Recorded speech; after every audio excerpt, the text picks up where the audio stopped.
I kind of thought it was time for another NBA mock draft. So this is 3.0. But before I get to that, let me just mention that I will put this whole mock draft in the description box down below. And I'm also going to put the link of the videos from 1.0 and 2.0. That way you guys can see all the kind of differences between these three mock drafts so far. I'm planning on doing at least one more after this. I only did about 3 mock drafts last year. I was planning on doing more than 3 this year, so this will be the third one. I'm planning on at least doing one more by the time the draft rolls around. And when you think about this draft class, I think it's not too bad at all. I just feel like there's not a lot of guys that are necessarily day one ready. But there was a lot of talented guys that decided to return to school next year, like Robert Williams out of Texas A&M, would have been a top 10 pick. Miles Bridges, Michigan State, Grayson Allen out of Duke. Those are just 3 names that could have easily been first round picks, maybe even lottery picks this year. But those guys are for another day. These are the NBA players of next year. Some we may think are NBA ready, others we think that they need to improve on a bit. So let's get right down to this. We're starting off with the Boston Celtics. And with pick number 1, I have the Boston Celtics with Markelle Fultz, point guard out of Washington.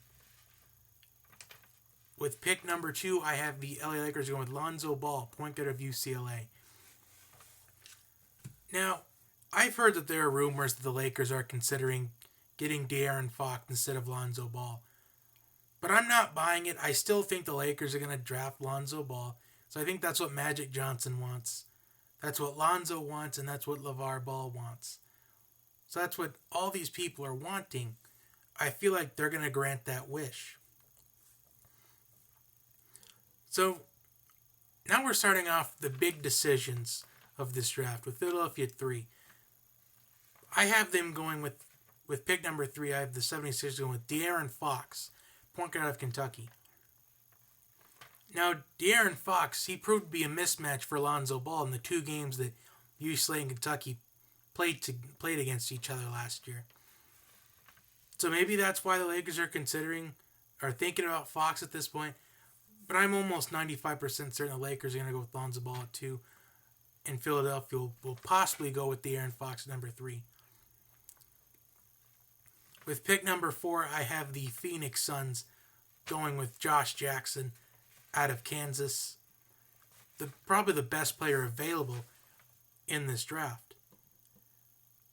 I feel like he's got to work on his shooting a little bit. Number 5, Sacramento has a big decision to make as well.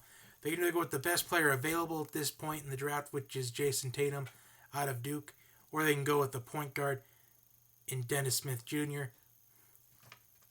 But I have them going with Jayson Tatum, forward out of Duke. With pick number 6, I have the Orlando Magic going with Dennis Smith Jr., the point guard of NC State. Number 7, I have the Minnesota Timberwolves going with Jonathan Isaac, forward out of Florida State.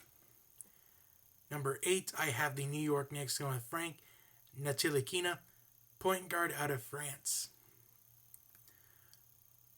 With pick number 9, I have the Dallas Mavericks going with Lauri Markkanen, power forward out of Arizona.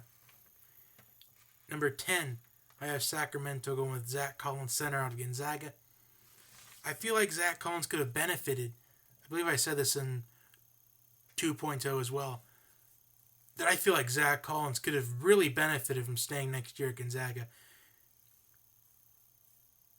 Because he was kind of being overshadowed in the center position by Karnowski all throughout the season last year for Gonzaga.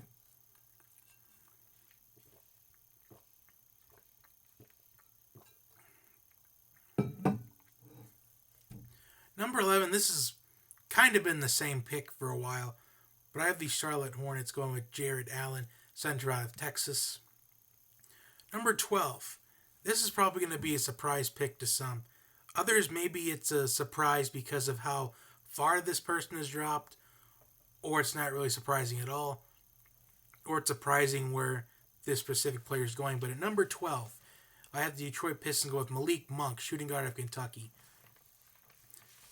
Now, I feel like Malik Monk could easily be a top 10 pick. I believe in 2.0 I had him going number 5 overall to Sacramento. But that pick didn't just seem right to me. I feel like Sacramento has other needs that they want to take care of. Which is why I had him going with Tatum and Zach Collins. Going 5 and 10, both to Sacramento.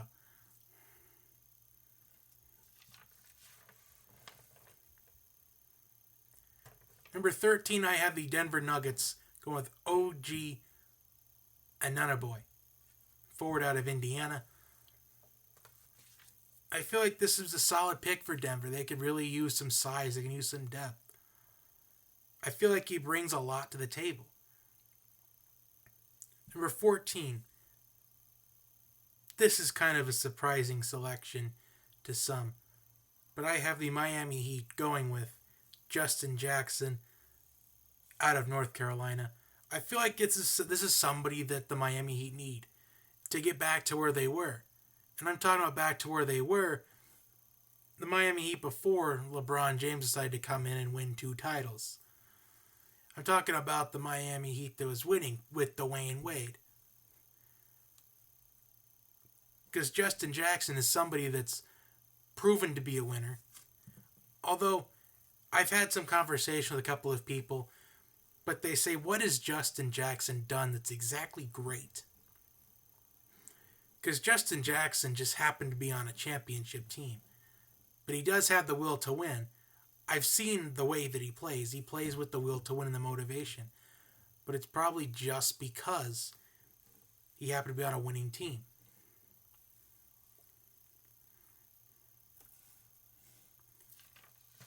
Number 15. With pick 15, I have the Portland Trailblazers going with Harry Giles out of Duke. With pick number 16, I have the Chicago Bulls going with Terrence Ferguson, shooting guard out of Australia.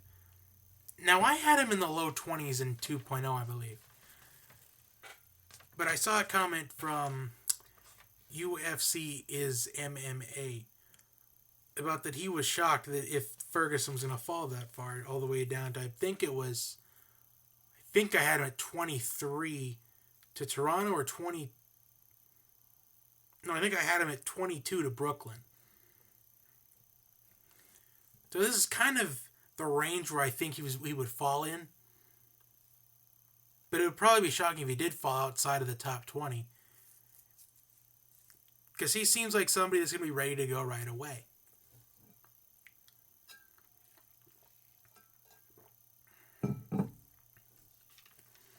Number 17, I have the Milwaukee Bucks with Ivan Robb, center out of California.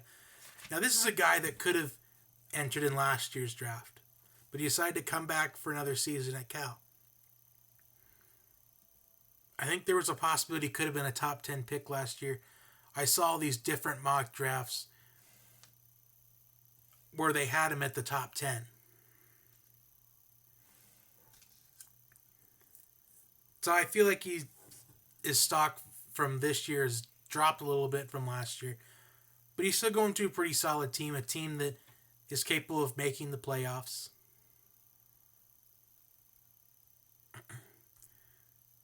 Number 18, I have the Indiana Pacers with TJ Leaf, power forward, out of UCLA.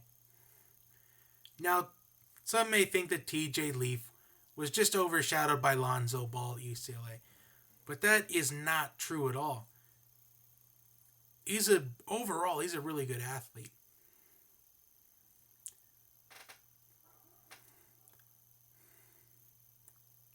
The Sports Fury likes that pick from the Bulls. I'm really glad you enjoyed that, Sports Fury. Let's see what other picks we've got.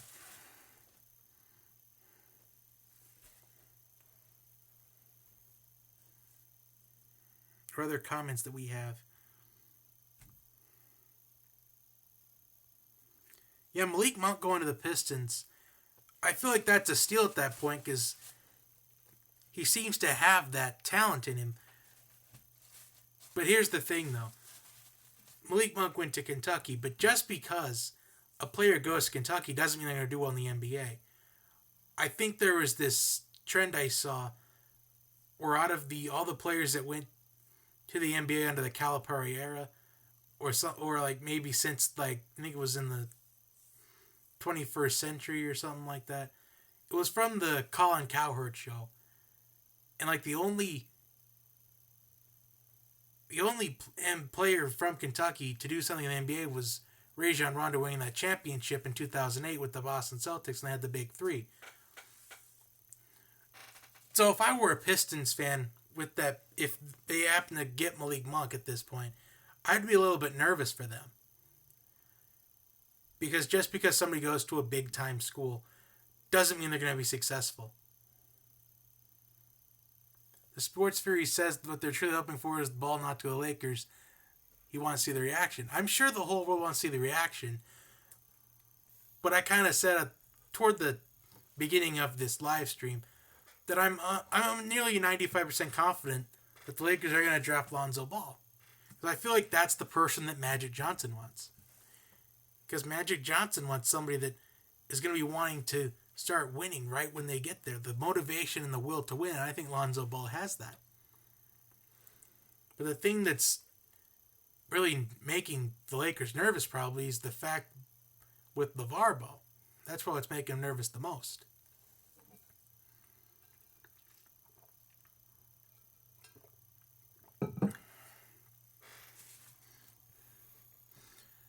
GTA Beast 123 says, I'd like to see Markelle Fultz go to the 76ers. I mean, anything's possible. There are probably going to be some rumors or articles that come out that say the Celtics are considering trading the number one pick. But if you're the Celtics want to trade the number one pick, I'd say you got to wait to see what you're going to get in exchange. Like, for example, I've seen scenarios where the Celtics trade the number one pick to the Bulls in exchange for Jimmy Butler. Or they could maybe trade it to the Pacers for Paul George. Or they could trade it to the Warriors for Klay Thompson or Draymond Green. Or they could even, kind of bold, but they could trade it to the Cavaliers for Kyrie Irving.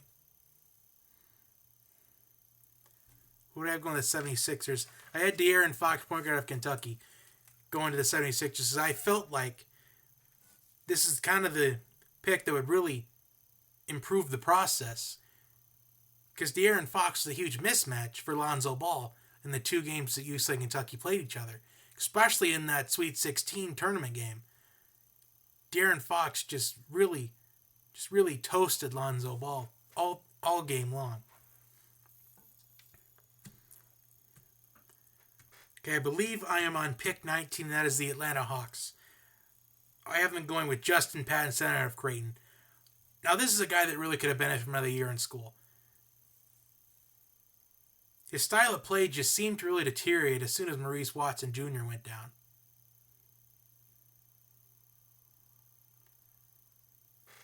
I didn't think that the 76ers wanted Simmons to play point guard. I feel like this is somebody that maybe they want to add along with it.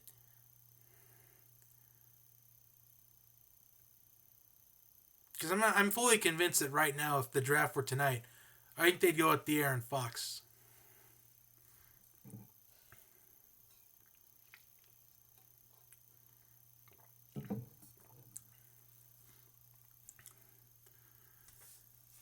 Number 20, I have Portland going with Donovan Mitchell, shooting guard out of Louisville. Now, this is kind of an interesting pick. I've seen a couple of comments saying back in 1.0 and 2.0, this is a guy that could fall into the lottery category. And he kind of could, but I just feel like there's all different types of talent in the lottery 14. But I'll kind of talk about my opinion of this whole NBA draft thing at the end, because I think it's going to be some very interesting thoughts behind it. Number 21, I have Oklahoma sitting with Luke Kennard, shooting guard out of Duke. Now, I saw a comment in 2.0 that if they were an NBA GM, they wouldn't go with Luke Kennard in the first round. Because there's just something they're not buying in Luke Kennard. But yes, he's had a couple of clutch moments at Duke. I believe he made a clutch shot against Wake Forest this past year. But the thing, though, is kind of what I talked about earlier. There are teams that, like, I'll go over all these different teams that these schools that these prospects played for at the end. And it's going to be an interesting trend on how we look at it. 22, I have the Brooklyn Nets going with John Collins out of Wake Forest. Kind of need some size and depth because the Brooklyn Nets are just so desperate right now. They just need to get back to work. By trading Boston all these picks just for basically Paul Pierce and Kevin Garnett. 23, I have the Toronto Raptors with Tyler Lydon out of Syracuse. I believe I had him going with a point guard in the last mock draft to kind of set some boundaries just in case they can't re-sign Kyle Lauri in the offseason. But they could easily go point. I think it depends on what Kyle Lauri does. Whether if he makes his decision on what he wants to do before draft night. But if he doesn't, Toronto could easily go with point guard.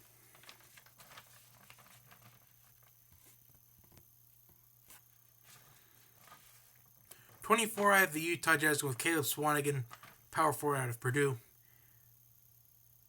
Many players, many people, many experts really kind of criticized Caleb Swanigan when he was a double-double machine at Purdue last year. Kind of the hardest worker on the Purdue team.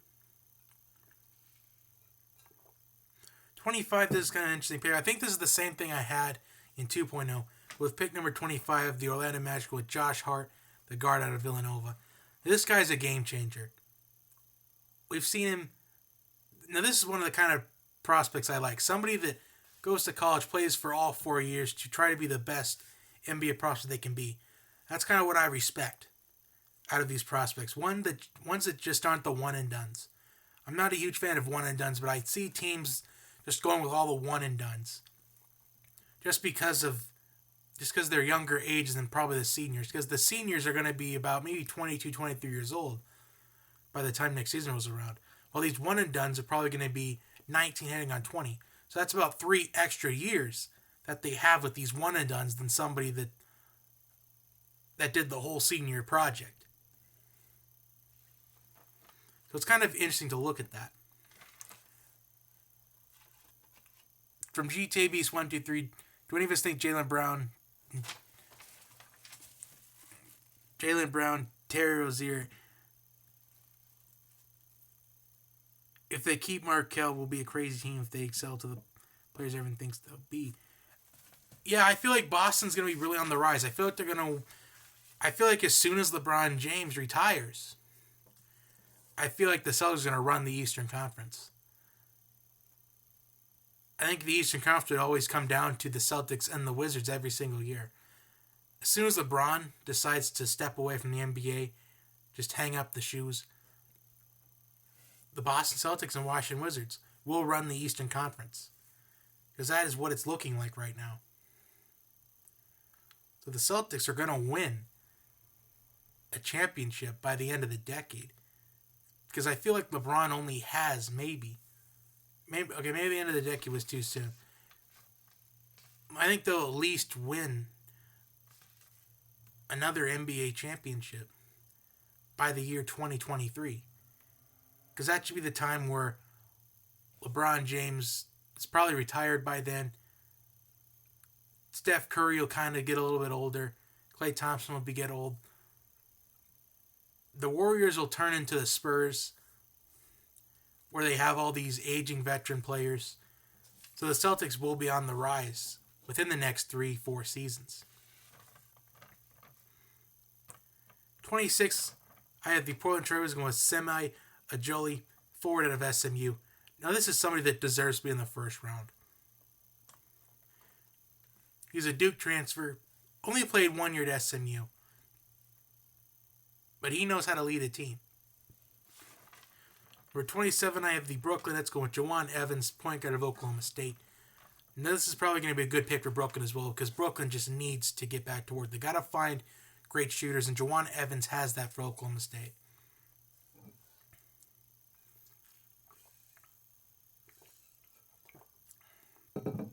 The Sports Fury is calling for the Celtics will win the title in 2019, and they are calling it. So we should really look back to this in about 2 years from now to see if that is correct. 28, I have the LA Lakers with Ike Anunoby, center of UCLA. Now, this is kind of somebody that was overthrown by Lonzo Ball as well with UCLA. Because it seemed that when you looked at UCLA basketball last year, you only focused on Lonzo Ball, and that was pretty much it. But then your senses came towards TJ Leaf. You never heard about Ike. You never heard about him. So I feel like this is kind of a risky pick for the Lakers, but if they're able to get him as well as Lonzo, at least they'll know that they have chemistry. So this is probably a great strategy that the Lakers front office is going to be doing at that point if they end up with both these guys. If he happens to fall at 28, that's going to work as him and Lonzo. That's great chemistry right there. It's keeping them both in California. Great teammate chemistry. With pick number 29, the San Antonio Spurs going with Jordan Bell, power forward of Oregon. Now, this is a great player on defense. It's probably somebody that just fits Popovich's system. You need somebody that has great defensive talent to complement Kawhi Leonard.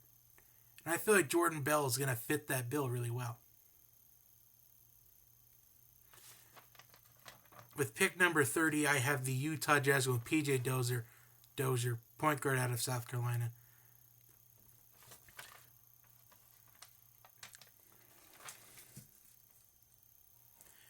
He fits perfectly with the Spurs spot on. Yes. All right, so now let's get to this trend that I was talking about.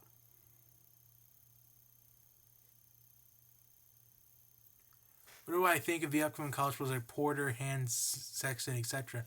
I haven't seen much of these tapes yet. I don't think I've seen anything at all. But I'll take a look at them pretty soon. So let's get to this trend I was talking about. Let's just go down the list of all these teams or all these prospects they played for. Washington, UCLA, Kentucky, Kansas, Duke, NC State, Florida State, Arizona, Gonzaga, Texas, Kentucky, Indiana, North Carolina, Duke, California, UCLA, Creighton, Louisville, Duke, Wake Forest, Syracuse, Purdue, Villanova, SMU, Oklahoma State, UCLA, Oregon, South Carolina. Did you guys notice that trend there? These are all high market teams, except for maybe Washington at some points. But when you look past Markelle Fultz at Washington, you get Lonzo Ball, UCLA, De'Aaron Fox, Kentucky, Josh Jackson, Kansas, Jayson Tatum, Duke. Maybe you could discard NC State for this, but when I get to that in just a second, you're going to know why I'm bringing this up. Then with Arizona, Gonzaga, kind of throw out Texas, Kentucky, Indiana, North Carolina, Duke, UCLA, Creighton, Louisville, Duke, Wake Forest. Don't necessarily throw out Syracuse, Purdue, Villanova, SMU, Oklahoma State, UCLA, Oregon, South Carolina. Those were teams that made it to the NCAA tournament last year. That's the trend that we have. If you notice, there is nobody on this list that went to a small school. With the exception of these international players, none of these prospects went to smaller schools.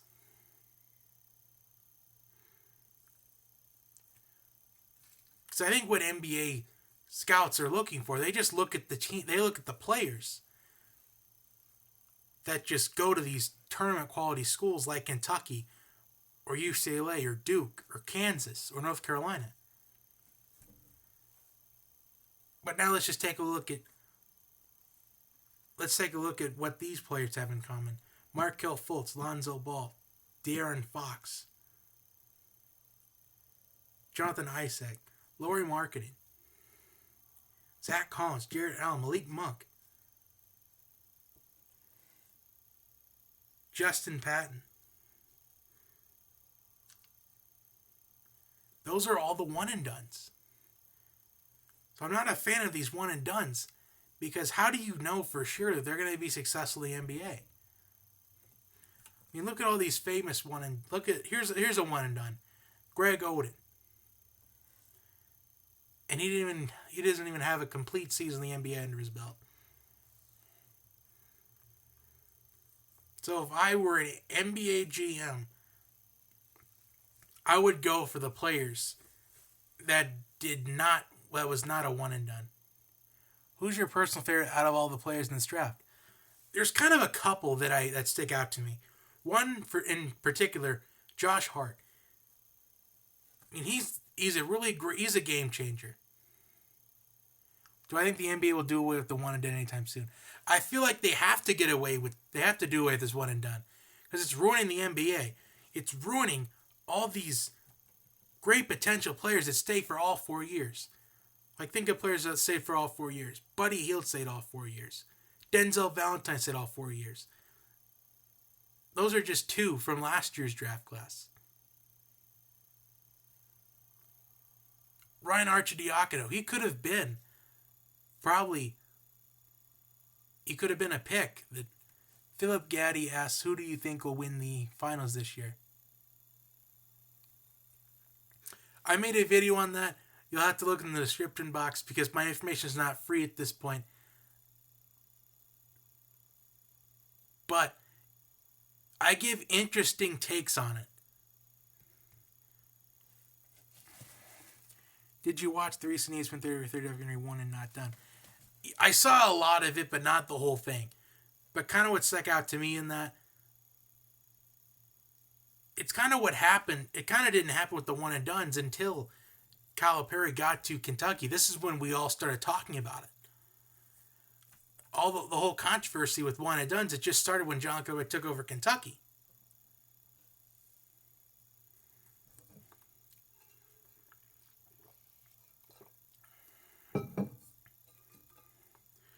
Because here's what I don't like about one and dones either. The fact that we're giving all these young kids, like 19, 20-year-olds, or 19 going on 20, signing them for all these $1 million deals.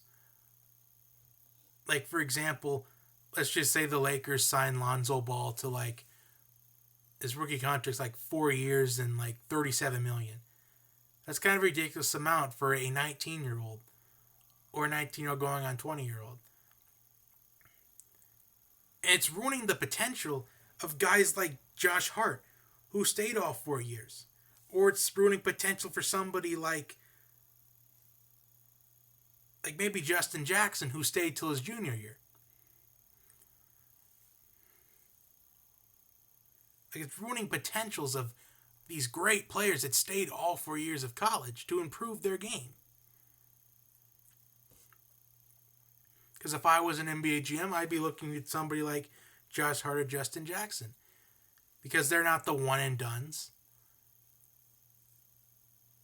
They're the ones that stayed to improve in their game. And that's what I would respect. Instead of wanting a 19 or 20-year-old kid that just wants money.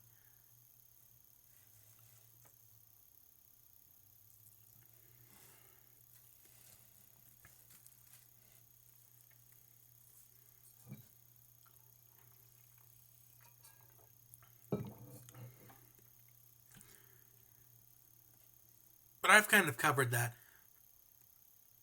Let me just say that today I did buy the Athlon Sports College Football magazine. I know this is a different sport, but I'm kind of previewing what's happening next on this channel. And since we're less than 100 days away from college football, I figured it'd be time to do some college football season predictions. I'm thinking about doing that maybe tomorrow or Thursday. And I believe we are 100 days away from the NFL, which is going to be exciting as well. I did my fantasy football power rankings. That's a couple of videos ago, so you'll find it if you search my past videos, for those of you that are kind of new to the channel. And comment your thoughts down below. And what you thought about my mock draft? Do you think the NBA will allow players come straight out of high school? Someone told me they might. And do I think Auburn will do well next year? In football or basketball? Because I feel like in either of those, I think the answer to that question is yes. And yes, the famous LeBron and Kobe. I do think Auburn will do well in football. I think it's going to depend on how Jarrett does. I'll kind of go over that and kind of when we get to the college football talks pretty soon. But I kind of want to focus on basketball at this moment. But we'll get to college football eventually. Probably within the next 24 hours.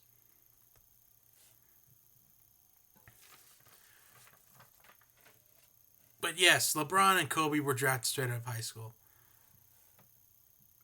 And that is probably what those GMs are thinking is, since they're coming straight out of high school, you have all these question marks. You have the pros and cons for all of it. No, that's cool, Philip. Thanks for being subscribed to the channel. I appreciate that. But I feel like there's pros and cons to. I feel like they should allow them to come out of high school. But in the NFL, to declare for the NFL draft, it'd be 3 years out of high school. Well, in basketball, you can just be one and done. And kind of like with Markelle Fultz, only playing less than 25 games last year. And they're allowing him to enter the draft, which I think it's okay, but if it doesn't pan out, it's like if his career ends up being a bust, let's just say that Boston doesn't work out for Markelle Fultz. And that's Markelle Fultz's problem for declaring as a 19-year-old freshman, and that's the Boston Celtics' fault for drafting him. But just think about players that weren't one and done. Steph Curry went to a small school in Davidson. C.J. McCollum, small school. Those two are just really rising up in the NBA. But sure, there's some one and dones that really worked out really well, like Kevin Durant. Even though he's yet to win an NBA Finals or an NBA championship, that could change within the next 2 weeks. But I'm overall not a fan of one and dones. Like if I kind of said if I were an NBA GM, I would not go for one and dones because there's always these pros and cons to it. Like here's the thing, okay, you've got this 19-year-old, but you can also draft this 22, 23-year-old freshman or senior, my bad, my apologies. You can say he's got potential, but you can say this 19 or 20-year-old has potential as well. But there's still this 3.5-year difference compared to the senior. But I would go for that senior because they know they probably have better basketball knowledge than this 19 or 20-year-old. Because basically what this 19 or 20-year-old was, like just a year ago, they were in high school and they were trying to decide what they wanted to do for a career, or they were not even graduated high school, not even having a high school diploma in their hand. Because in this generation, it's all about trying to be successful in life. It's trying to, basically people are kind of hustlers in this generation. The people just go where the money is. Or they just go wherever they think is going to set them up for a future.